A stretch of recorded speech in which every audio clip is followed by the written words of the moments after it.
It's showtime, folks, and this is our very first Dialing In Decently podcast. I'm trying to figure out which camera to look at. That one there, that's the camera I'm looking at. And we are going to be featuring different beans each week. I was in London 10 days ago and stopped by Square Mile Coffee Roasters. I bought 3 beans, and El Dama was one of them. And this was supposed to be, we're going to dial in, never having opened this bag, never having tried, and this guy here cheated. So unbeknownst to me, he mail ordered the beans so that he'd be all prepared. Unfortunately, I spotted the beans in his office. So thankfully, though, he's only tried some things. Downside is, 200 grams or so. Yeah. But that's probably fine because this is not going to be the most efficient podcast. We're going to keep this to an hour. All the podcasts will be no more than an hour is the idea. So the concept behind Dialing In Decently is we're here to help you answer any questions about coffee, about using the decent or levers or any other kind of espresso machine, just coffee questions. We're also, because typically people are too shy to ask questions, going to set for ourselves the task of dialing in beans.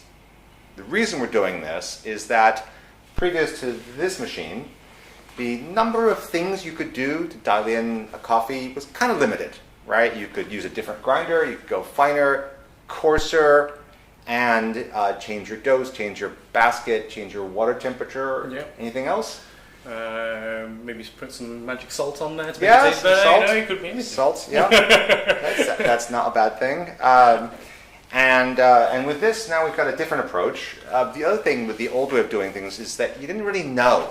So you might set your boiler-based machine to, say, 96 Celsius, and it doesn't taste good, so you bring it down to 88, and now it still doesn't taste good, and not know that actually all the while you were at 70, because the machine doesn't have a thermometer showing you what the actual temperature is. So we've got this, and it's giving us a bunch of sensors, but so what? What do we do with those sensors? And just to be really straightforward, we don't yet know what to do. We don't know, it tastes like this, you should grind finer, or do this, or do that. We know what's bad, but knowing what's good, that's the cutting edge. Yeah, it's taste is very subjective sometimes. What I may taste good, you may not, like in general, but you may understand in your mind whether you like something or not. Mm-hmm. And I think that's where we generally try and guide you, guide by your taste. Mm-hmm. And if you feel you need to make a change, then make a change from there. And that's just part of the journey. Finding what you like, the different styles, and how you can get there ultimately. Okay. Yeah. My understanding is Paul's already got a recipe that he likes. I'm going to let him make a shot. I haven't had coffee since 10 a.m., so I could taste a bit without turning too manic. And then I'm going to ask him some questions like, why that? What if we change something? And also our tastes are real different. Like, I only drink espresso. I don't do pour over at all. I don't mind light roast. I just don't like acidity. And whereas Paul comes from the specialty coffee world and is more pour over, I think, before you got to espresso. Yeah, that's certainly true. And why was I doing pour over a lot more as opposed to espresso is I was discovering light roast, and it was almost like pouring money down the drain if you put it through an espresso machine previously. And that's why a lot of people did hold on to the V60 sort of hand pour over styles. But when we come to the platform of the D1 and you're able to unlock those hidden flavors that were previously untasted in espresso, it just makes that whole side of espresso a lot more appealing and rewarding, actually, because the flavors you just never tasted before in espresso. So So you were going to do, I think the default recipe with 15 grams, is that right? Yes, okay. yes. So why don't I pour you out 15 grams? Sure. I'll do the legwork. Yep. Can you, while I'm doing that, explain why did you end up with the default recipe? I thought that was like the noob recipe. Yeah.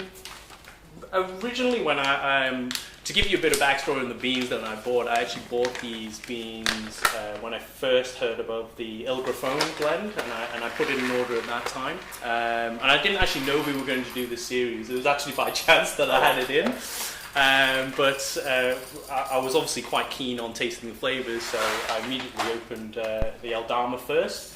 It's actually, the region is the Tirazu region, and was probably one of the first regions that I really got excited about. It's one of the regions that, 10 years ago was very standout in terms of the flavor profile it gave and the aromas it gave off. And I was very intrigued by that, so I was very excited in getting this bean. And one of my goals was to sort of recreate the style of the origin that I'm used to tasting. But also, in trying to do that, I was trying to achieve something on the D1 that was much more balanced in terms of the acidity and the flavors that you get out of it. So I did try a few profiles, including default, and a profile that I specifically tuned myself and has become my sort of daily driver profile. But I just found that the default profile had much more flavor involved. And was a better cut. So that's better than the one you tweaked. Yes, better than the one I tweaked. The one I tweaked was more for a darker roasted bean, and this El Dama is quite light, but is showing in the recipes that I'm using. And you can't see it here. Harris is taking photos of us, like we're models, and I'll show that to the camera when she switches the camera. You can't actually see that right now.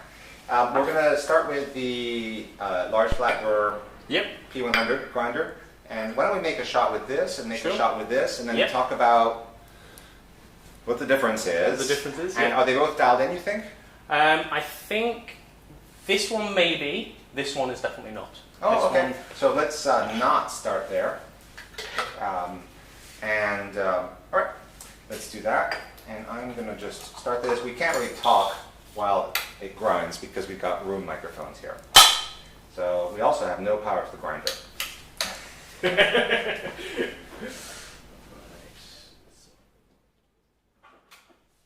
better.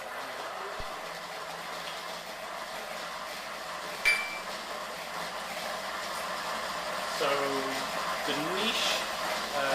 We might as well wait. I don't know that they can hear us. We'll see in the comments. But I think that they can't hear us with this because we don't have the mics here. Off you go. So the niche and the P100 differ in the burrs that they contain within.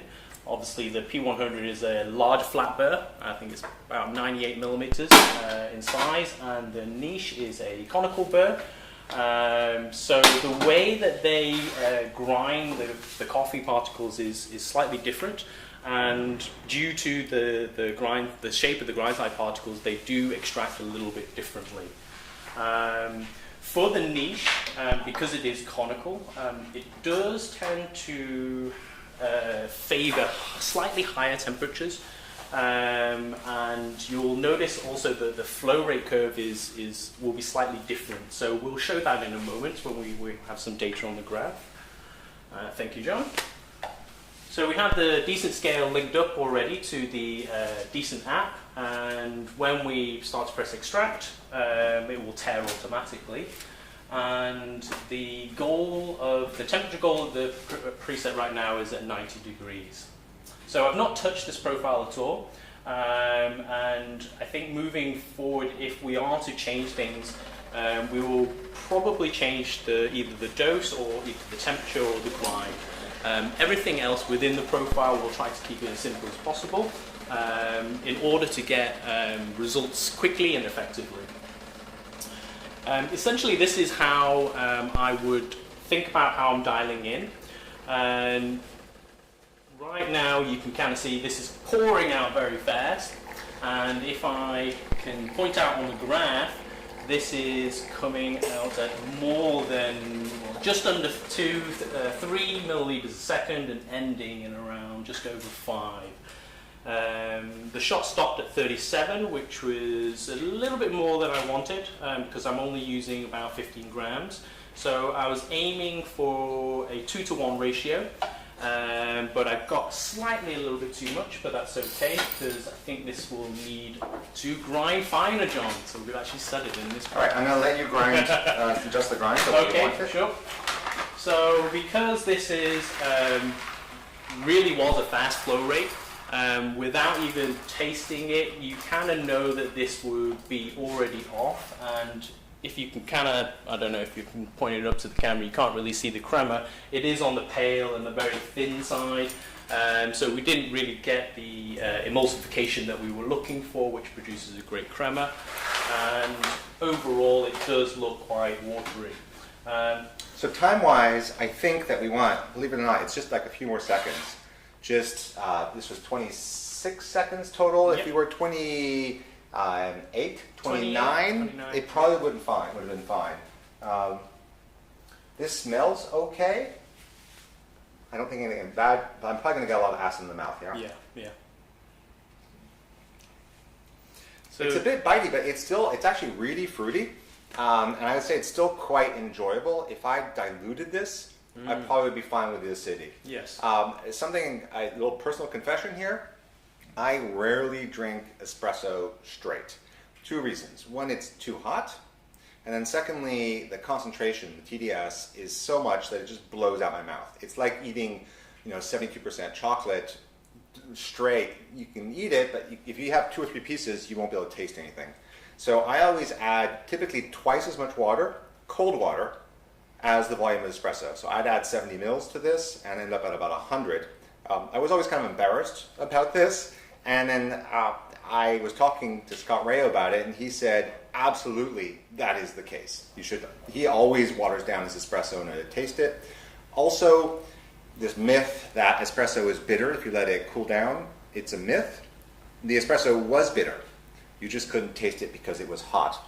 As the espresso cools down, you can taste more, and then that unpleasant flavor comes out. So the studies on taste are that you can increase the amount of taste you can sense, how much you can taste, down to 30 Celsius. Below 30 Celsius, cooler doesn't give you more flavor. And was it Gwilym Davies, I think, who quite famously would just let the espresso sit there Yes. until it was cold, and then it was like, oh, what are you doing, Gwilym? And I think he was pushing that idea. Yeah. It's actually quite interesting because whether you say that is, I used to be quite macho about it. It's like, oh, I'm not putting water in my espresso. But what I found is the lighter I go, you realize that there is flavor in there that a pure straight espresso sometimes you just really can't taste. And having water added on top to sort of dilute and make those flavors a little bit more clearer can actually be very beneficial for when you're dialing in. Even with a shot like this where you feel that the shot may not be quite correct, you still find hidden clues in there by tasting that shot. And ultimately you may also find something works for that coffee that you never expected. And so I always say to people, even if you don't believe it's going to taste good, just have a little taste, just in case that you may find that sweet spot that maybe that bar or that time may have been correct. As sometimes when you're chasing to remove the acidity, you find that you're also removing some of the interesting fruity flavors. Yes, and it ends up being muted. What was that, Harris? So what is stacking? Are you guys using the El Dama? Yep. Yes. Okay, so it should be auto-focusing, so that should work. Yay! El Dama. So I don't know if you've adjusted the grinder yet? Nope. Okay, so adjust the grinder. So we did actually reach up to pressure, which is a good sign. And having used the niche before, I've got a rough idea of where I'm going. But if you're not familiar with your grinder, I wouldn't suggest to make such a big change that I am making now. The only reason I'm making such a big change is because I'm more familiar with it. So a big change for me would be on the niche, anywhere more than 1.5, 2 notches. And why would I recommend not to make massive changes from the start is because if you don't get used to and experiencing what that 1 notch change will be, you will never have a benchmark of what that change you are making. So one other thing on that, which is most grinders have retention, and what happens is you make the change, and you make a big change, and it's like not enough, so you make another change, and then it turns out you've now way gone too far, and you end up lurching. Yes. So with most grinders, if you make a change, you're actually supposed to do a full grind through and throw it out. With the niche, we tend not to do that, but I would say that the first grind afterwards is like 80% toward where you're going to go. But the one after that will then be stable. Yeah. You ready to go in this? Yep. Okay, so I'm going to just let it spin, Cool. and that's because I do want anything that's there to just kind of get flushed out. There was a tiny amount of grinds that came out.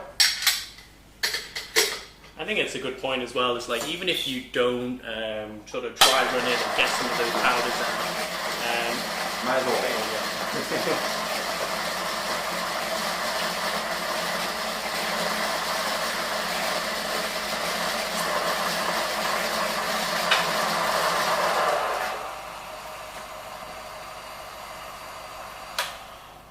so as I was saying, even if you're not dry running the grinder to dose out any remaining retention that you may have in there, or you're not purging and putting a few beans through to do the same thing, it's kind of what I would describe as a slightly confused grind setting, in that you have previous grounds that are still stuck in there that can affect, and as John described it, you're chasing the grind, either maybe going too fine or too coarse, depending on what is retained in your grinder.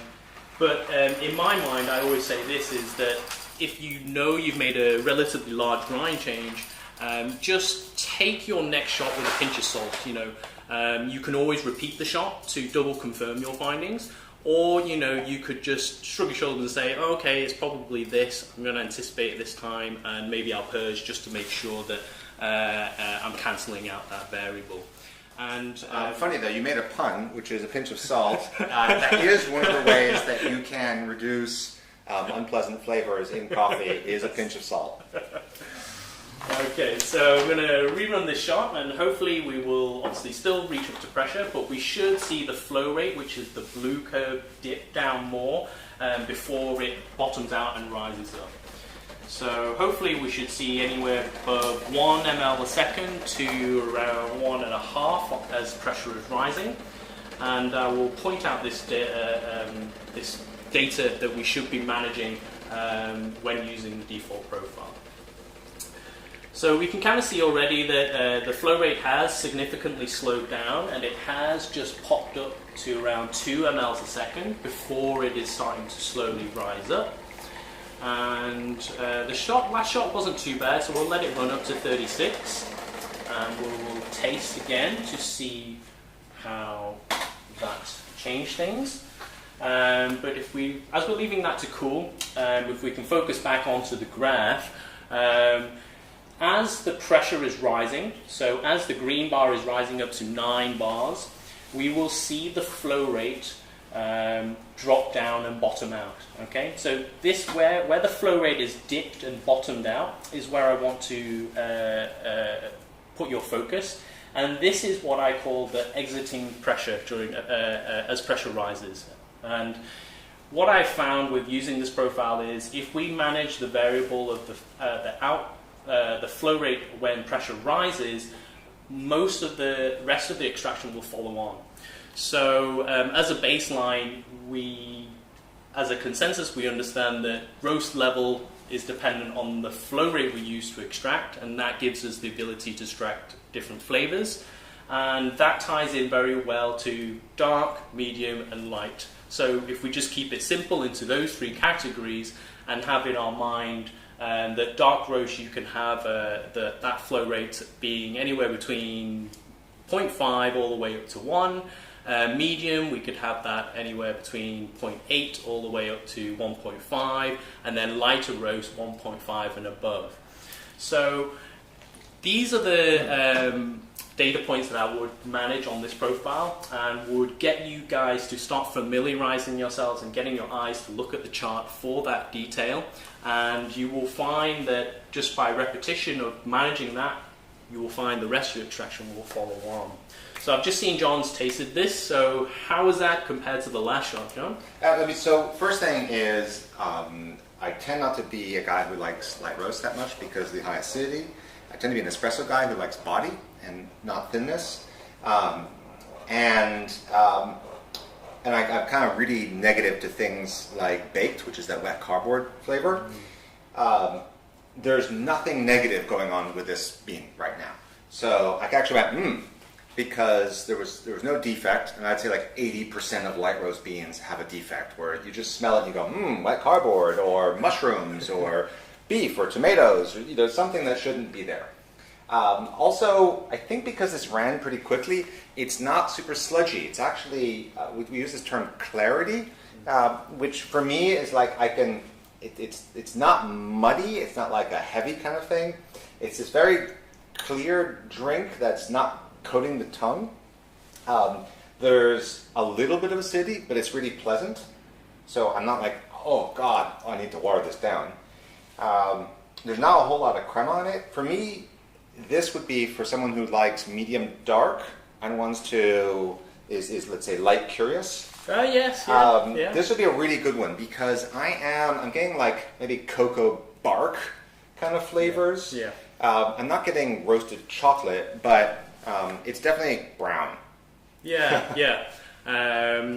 I've had some interesting flavors of like really sort of heavy sweet flavors like licorice, which I really didn't expect from this sort of roast, but it was really enjoyable to say the least. Like just the aftertaste kept developing, and I really didn't expect that. So, and for you to say, it's that sort of medium to medium dark sort of person, I really would agree with that because it has those sort of heavy, quite rich flavors that you would expect from a roast like that, but it also has the delicacies of a light roast too in terms of the fruit and subtleties there. So just a few points. Harris, could you put the tablet on screen? So there's some things I just want to show on this. One is you can see the pressure line is off the top. So if you tap on the right-hand side, you can zoom in and out. I've zoomed in, but that pressure is off the top. And you can, if you tap on the left side, bottom left, you can change the y-axis scale, like so. Okay. So now I've changed the scale so I can see the pressure line. So that's one thing. The other is you'll notice the brown line and the blue line aren't touching each other. And that's not a defect in the extraction, that's a defect in our setup. When you get a Bluetooth scale from us, you should do what's called flow calibration, and we forgot to.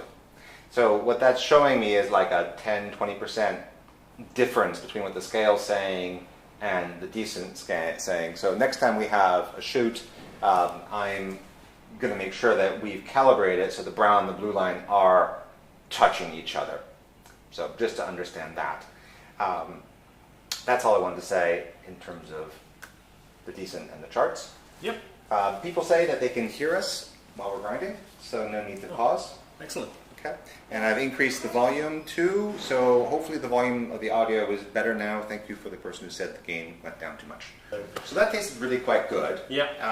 I wouldn't really play with that. I'm kind of surprised that this recipe works. So this is basically very similar to a lever shot, but with a more gentle pre-infusion. The pre-infusion was 4 milliliters per second, whereas a lever would tend to slam the shot with water at the start, but then a gentle rise and gentle decline. So that's the main difference.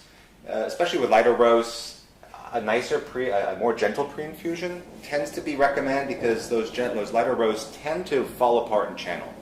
So being kind to your coffee puck at the start of the coffee is generally going to make it not fall apart. And the way you can see falling apart is this blue line really accelerating. And here you can see the blue line kind of taming. It accelerates, and then it stops accelerating. So that the puck didn't fall apart. And generally you want to extract your espresso like 1 second before it falls apart, if you can see into the future. I wouldn't mind trying the same shot with the P100. But first we've got a question. What is the multiplier? Let's see what it is set to. So I'm going to calibrate here. The flow is 0.96, which is just wrong. I don't know who set this. Generally at 230 volts, it should be 1.0. But we're somewhere between 220 and 240. It just depends on time of year and where your power is. So I'm not going to mess with that in the middle of a demo and see if it gets better. But that will get better.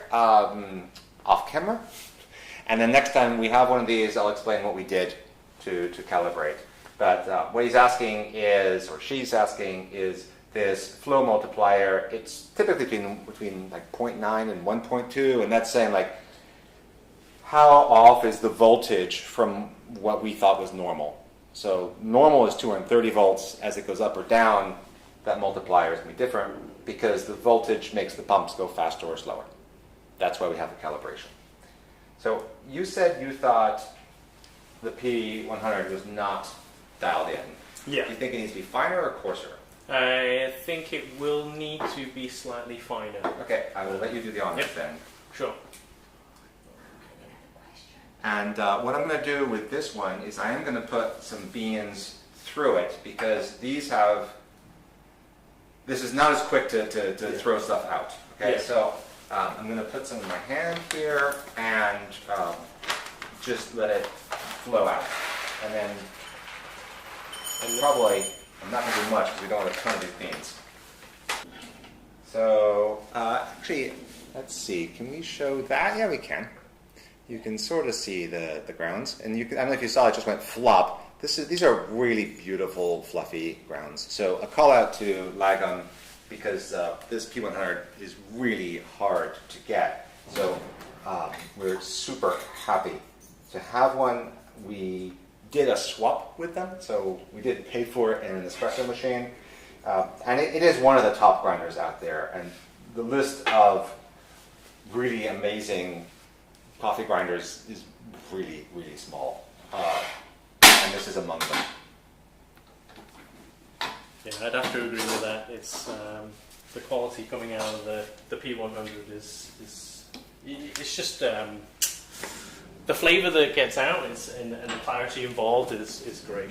Just to mention, we have modded this, and in fact, if you were watching, I didn't check to see how much came out because I weighed 15 grams, and actually it'd be super interesting to see how much was in the portafilter. So this is modded with this hideous thing that I did years ago, but it lets me do weight dosing with a number of other grinders. So that's what this thing is here, and it's called the Decent Doser. It's something we sell for a few $100s. Cool. All right, see where we are with this grind.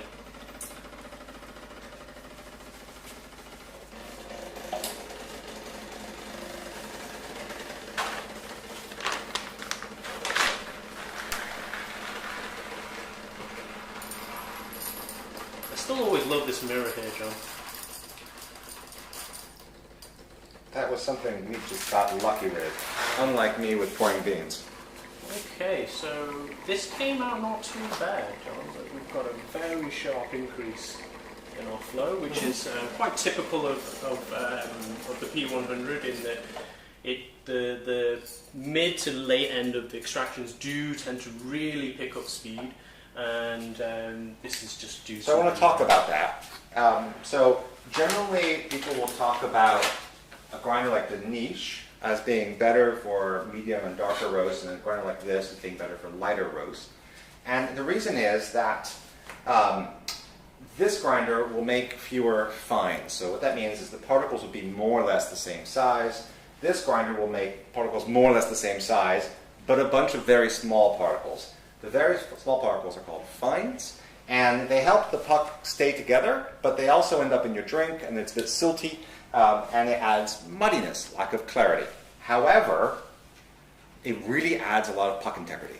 So that's why the Niche is the grinder that we recommend virtually everybody buy, because you're going to easily make quite good espressos with it, because those fines are going to keep your puck together.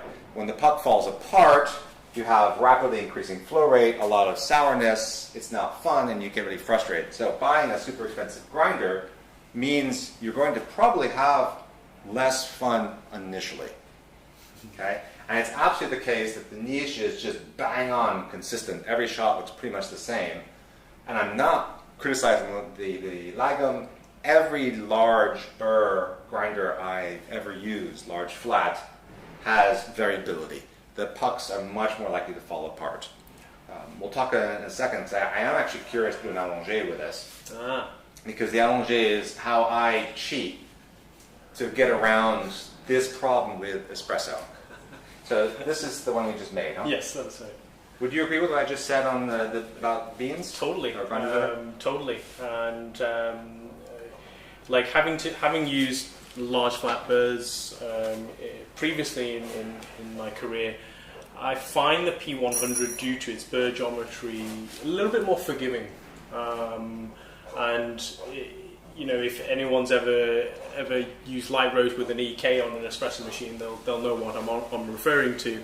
But anyone who's not aware of what an EK is, it's usually the large retail burr grinder that is in a shop that is used to grind all your retail beans.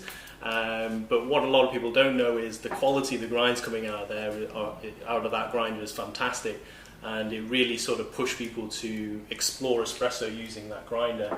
And later on, this is how we have the likes of the P100 come out from those early on experiments. But yeah, if you're just starting out with espresso, having a grinder that is a little bit easier on your skills is really satisfying, because you will find enjoyment out of learning the process as opposed to frustration, which is a possibility. Having let those two niche shots cool, Yeah. I'm finding them more sour. Yes, yeah. So I didn't think they were all that sour, and now I'm surprised. And right now I'm thinking, even though that lagom shot went kind of fast, Yeah. it's just not bad. Yes. It's really okay that like that. Total shot time was 27. You'll notice we did start to lose pressure right here. Okay, so the puck did kind of fall apart. Would you recommend grinding finer here, upping the dose? What would you do here? So I'm looking at the exiting flow rate when pressure rises, and it is just above 1, maybe 1.3 at most. We could bump it up half a gram just to bring it below 1, or we can make a minute grind change. Either avenue would be beneficial for the shot, but because this is such a clean, and all credit to Square Mile on sourcing here, there's very few defects, and to have that sort of level of extraction in terms of flow rate and still be tasting good is testament to the selection process, I believe. I would like to not do either of those. I I would change nothing and just go to adaptive. Sure. And adaptive is not that different from this, adaptive profile, but the main difference is there's going to be a 10-second pause right here. So it's going to pre-infuse faster, as fast as the machine can go, and then as soon as the puck appears to resist water, it's going to wait 10 seconds. Okay? That tends to favor roasts that are on the lighter side. It gives the time for water to expand everywhere, whereas this, as soon as the puck compressed, we start to make espresso. So I just want to see what happens there. Let's have the same extraction ratio. I want to see, does the shot pull faster or slower? Does it fall apart, or is the integrity better?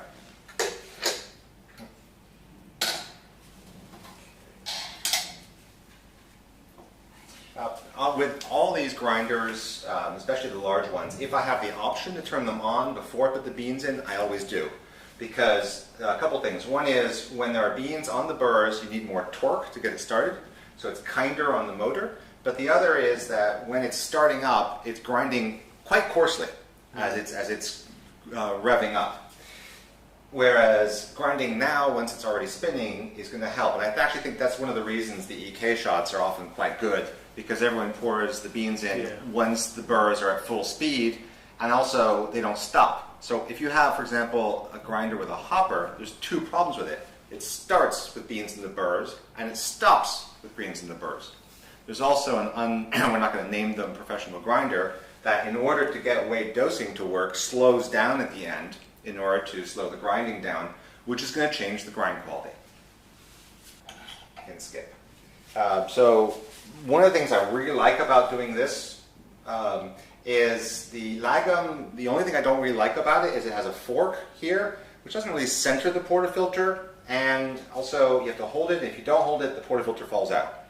By using a portafilter stand, this has been located, and I think, let's see, you might be able to see how I'm going to rotate here. You can see that mound is perfectly centered. Right, so that's really going to help you avoid a side extraction, is having the grind be perfectly centered to start with, so that when I do a little bit of puck prep here, I just basically take that mound and smooth it around. So little cell for this or something else that you do, but that's also why we've got a portafilter stand here, is all these are set up so the portafilter sits in the place where the grind mound is centered.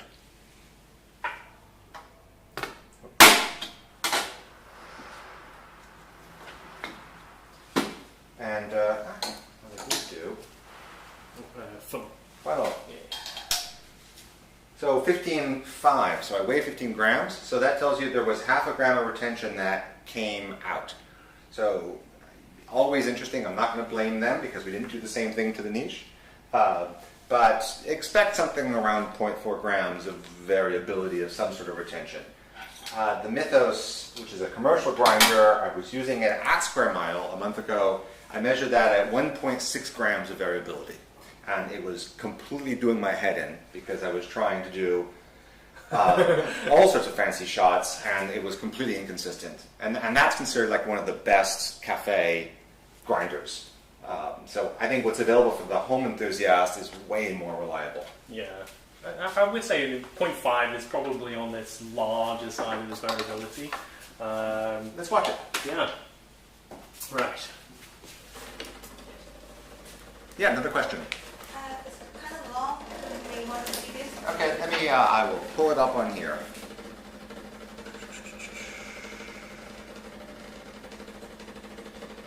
All right. We'd like to see us dial in the turbo balloon or extractamundo. I don't think I am competent. Have you used either of those? I've used turbo, but not turbo bloom. Okay, so we'll have to play with that, and I'm happy to have one of these episodes be on some of those. But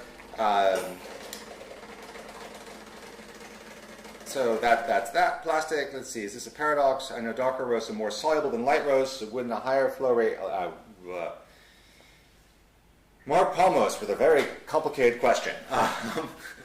I know darker roasts are more soluble than light roasts, so wouldn't a higher flow rate on a light roast cause more acidity? Surely we'd want to de-emphasize the acidity. Yes and no. So we kind of need to differentiate, that the acidity will always be extracted. It's just how much you can balance that acidity with the sweetness that you will draw out afterwards. So rather than thinking that, I've created an acidic shot, we should be thinking more along the lines of, this shot is very acidic, can I draw out more sweetness? And with a higher flow rate, we are able to draw out more of those solubles, including sweetness, to be able to balance out those really harsh sort of acidic notes. So that's kind of why it makes sense to have a higher flow rate with the lighter roast as opposed to a lower flow rate that is more accustomed to the dark roast. So yeah, I hope that answers your question. So there's a question, I apologize, I'm going to butcher your name, Sinuhe Valtari. He says there's an issue with our stand for the Niche Zero with a double-spouted portafilter. If you use a tall funnel, it doesn't work right. No, it doesn't work right. And on the webpage, it says don't do that. So the reason we make a short and a tall is because the tall portafilter stand with a tall funnel doesn't fit on the niche. That's why we make the short funnel. So if you want to use a double-spouted portafilter here, you need to use the short funnel. If you want to use the tall funnel, you need to use a bottomless portafilter. There's a note, it's technical. It seems that P100 might interfere, cause some video dropouts. We'll take a look at that. That'll be interesting if that is the case. We'll have to figure that out.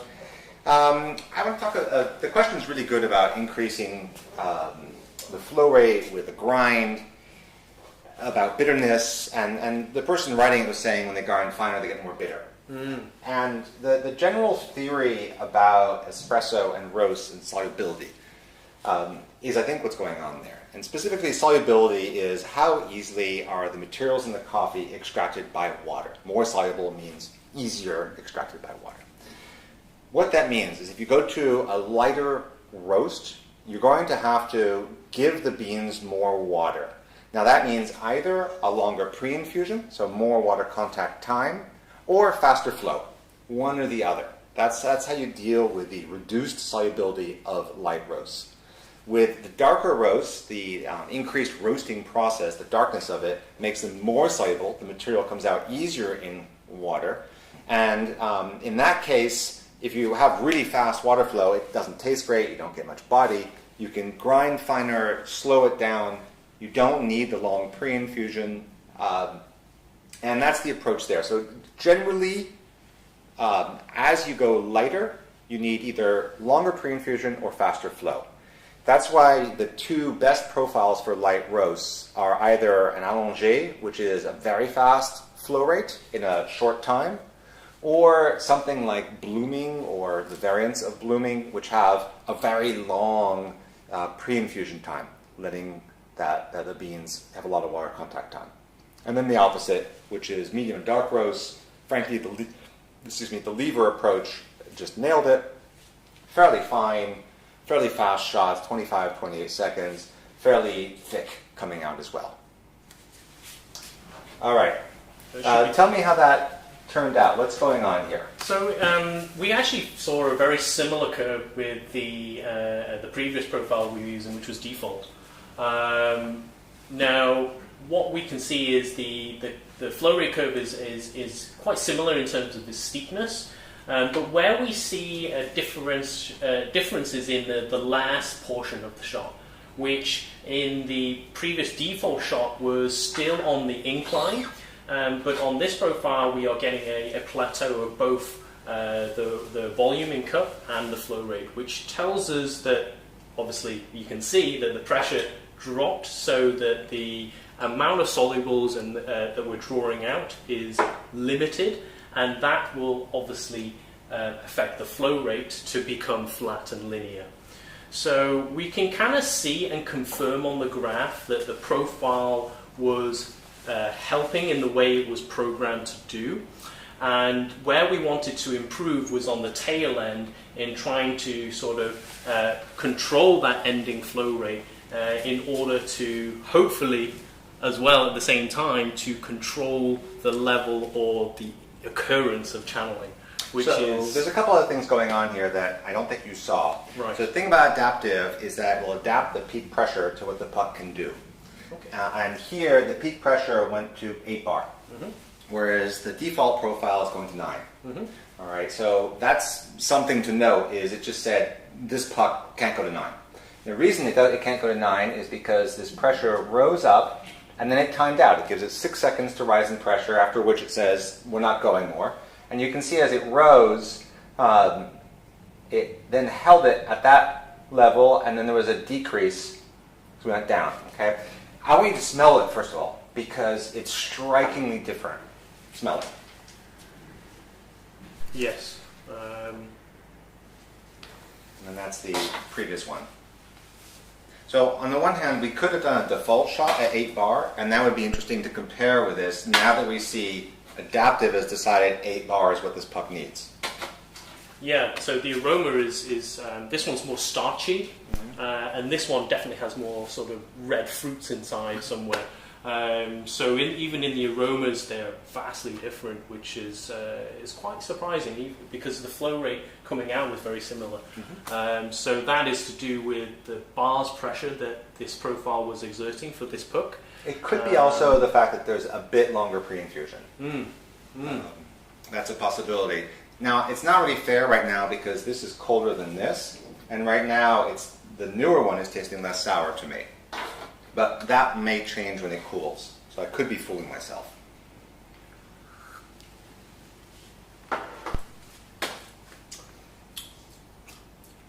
Possible, yeah. I would say they're quite close, but yeah, this one is hotter, so it could get substantially more. How do you feel mouthfeel?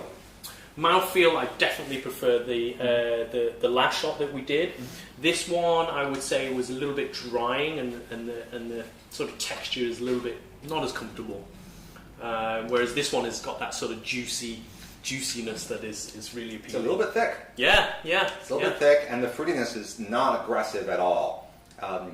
I'm not a straight espresso guy. I'm really liking this, and it's kind of surprising me. So that's kind of neat. I would be kind of annoyed if I were told to add milk to this. So it's like, it's going to lose all the subtlety. I'd be like, can we use some other bean? Because I don't have that much of this, and this is tasting great. I'm going to put this here, and I want to come back to them when they're both cool. Yeah. And see if that's fair. The other thing is that, so both of them have no crema on them right now. The crema's just gone. Because that was one thing I was thinking was the crema is going to be little balls, little bubbles, and they're going poof, and that's going to give you a lot on the nose. Yes. Right? Just like champagne bubbles. So that wouldn't be fair if one had bubbles, one had crema, one didn't. Then it would be not a good A to B comparison of those two. I'm not sure what else I would do. What other questions? Do we have other questions? Because we're just about out of time.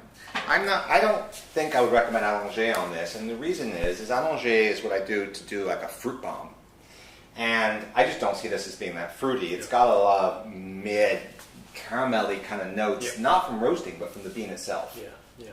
You would agree with that? I definitely agree with that, yeah. I would be game to, if no one else has any questions, I usually do 4 notches on the niche coarser if I do an allongé. Okay, yeah. But someone said they want to see a Slayer shot. We could do a Slayer shot. So I should say that the adaptive profile is one that I created, and I did it because I would go to these trade shows, and Scott Ray would bring these ultralight Kenyan beans that would just channel like mad, and then like walk away and let me try and make coffee with it. And I didn't have any, we didn't really know how to deal with those beans at the time. Yeah. And I had heard about the Slayer shots, and the Slayer shots were a slow pre-infusion. Okay, why don't we try it? Sure. But I can tell you we're going to have to grind finer. Yeah. Okay. The thing about a Slayer shot is it's typically like a 30-35 second pre-infusion, and then the pressure rises, and then you like cut the shot in about 7-8 seconds.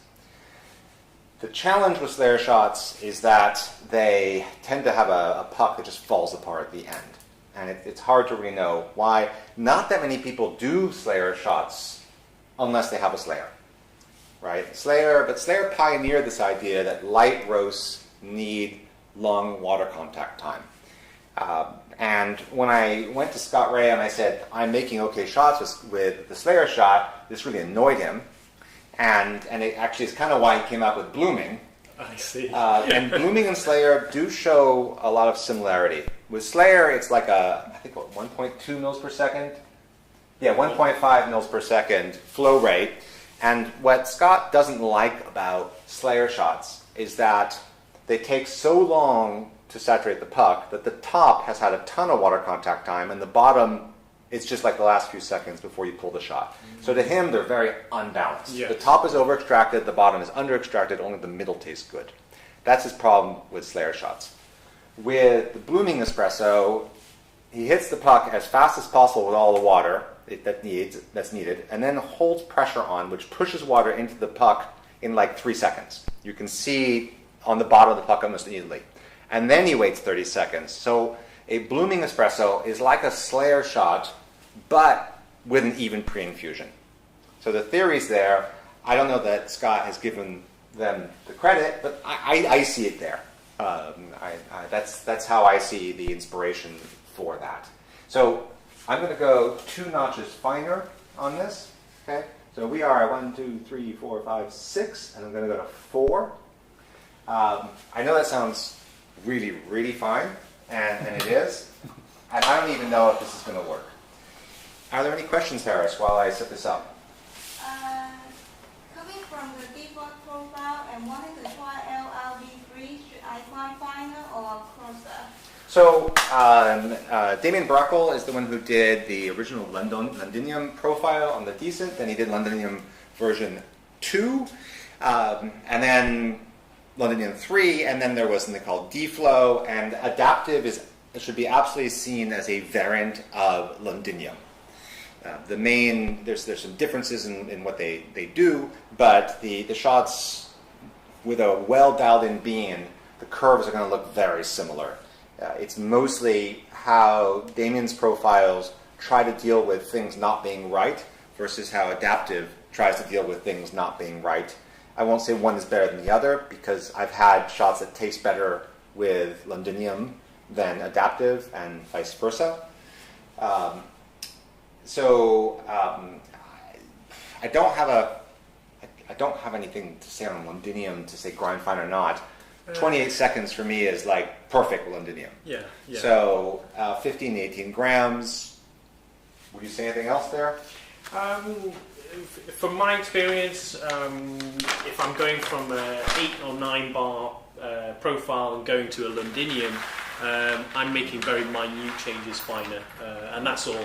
And that's like, if it's on a niche, it'll be maybe half notch, at most 1 notch. So even if you are making a change, just expect that it won't be too much of a change from what you were using previously. But as always, it's good to mind your variables, and I think for the Londinium you should be looking out for how much you're getting dripped out into your cup. So as the pressure is held, just make a note on how much has dropped into your cup before the pressure rises. And if you are anywhere between 0.4 grams to 1 gram within your cup before pressure rises, you can feel safe that your shot is going to follow through and taste pretty on point. If you are over that 1 gram in cup before the pressure rise, then you just have to make an adjustment finer, and the opposite is true if you're getting less than 0.4 of a gram in cup. You just have to make it a little bit closer. So I dosed a bit higher because Slayer shots are usually dosed at 18 grams. Most cafes are using higher doses than we are. Usually 18, 19 grams, even 20 is common what you're going to see in cafes. You're also going to see them have less extreme ratios. So like a 1-2, 1-5. In other words, if you put 20 grams in, 1.5 would be 30 grams out. Whereas we've been doing 15 in, 36 out? Yeah, 36 out. And they've been tasting good, but that's because, we have different equipment than the cafe does. Cafes are going for absolute consistency, but they have 9-bar machines and grinders that are varying by quite a bit. By making thicker pucks, they're buying that consistency by essentially wasting coffee. And they have faster flow rates too, so the thicker puck kind of helps with those faster flow rates. So one thing we should have done, which we didn't, is we should have hit OK on choosing that Slayer shot right away while we were battling, because this has temperature profiling. It starts very high, 98 Celsius, and then comes down to 92. If you just choose the profile and the temperature profiling is very different, the group head will be too cool. So now the machine has caught up, and we're now at 98 something degree group head. So hopefully we'll see a shot that temperature profile wise looks okay. And in fact, there's our temperature curve. There we started hot, and then as water comes up on the puck, the temperature is going to come down again. Now I'm looking at the mirror. You can't see, but there's absolutely no water on the puck. Okay? Now, one thing actually I should mention, I haven't done a Slayer shot in a couple of years, and there's a new feature I added, which is the ability to skip the step. So the way this shot used to be dialed in, okay, it's fine. Okay, it's looking pretty good. The pressure is not crashing too bad, and I'm going to stop it there, because I don't usually like my shots to crash below 4 bar. Okay? And what you can see here, this is sort of typical of Slayer shots, is that the pressure crashes really quickly with a constant flow rate, and that's because the puck is so fully saturated that it gives up its coffee material extremely quickly. Total shot time is quite long, which is normal because our pre-infusion was what? Our pre-infusion time was 27 seconds. I put this into a larger cup, A, because I've run out of cups, but also because I wanted to cool it. Let me just get another cup.